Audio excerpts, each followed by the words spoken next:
La nuit du 16 juin restera gravée dans l'histoire. L'Iran a frappé. Fort. Brutalement. Stratégiquement. 800 missiles balistiques ont été lancés en moins de 3 heures. Un véritable déluge de feu s'est abattu sur Israël. Le bilan humain est terrible, 29 morts, plus de 690 blessés, et près de 450 000 personnes évacuées en urgence. Salut à tous et bienvenue sur votre chaîne d'information de référence. Aujourd'hui nous allons vous amener du côté d'Israël où les dégâts sont colossaux. Des quartiers entiers réduits à néant. Des infrastructures stratégiques paralysées. Des hôpitaux débordés. Le chaos règne désormais sur le territoire israélien. Et pourtant, Israël se croyait prêt. Protégé. Depuis des années, l'État hébreu mise sur son système de défense aérienne, le fameux dôme de fer, une technologie de pointe, capable d'intercepter les missiles ennemis. Mais l'Iran a su contourner cette forteresse.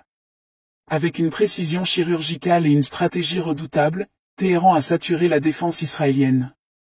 J'explique, sur chaque salve de 100 missiles, 90 sont interceptés, mais les 10 qui passent frappent leur cible avec une violence inouïe.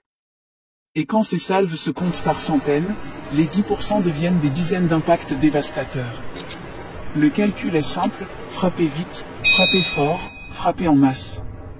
Israël, pourtant considéré comme l'une des plus grandes puissances militaires au monde, est désormais acculé.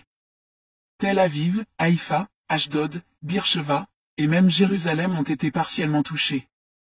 Les images sont saisissantes, flammes, colonnes de fumée, cratères profonds, familles en panique. Jamais l'armée israélienne n'avait imaginé une attaque d'une telle ampleur.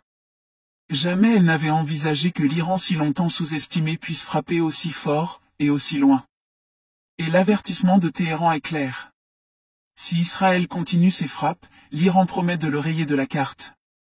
Chers abonnés, la guerre est désormais totale. Et une chose est sûre, le Moyen-Orient est entré dans une nouvelle ère, où plus aucun sanctuaire n'est intouchable. Israël est en état d'urgence.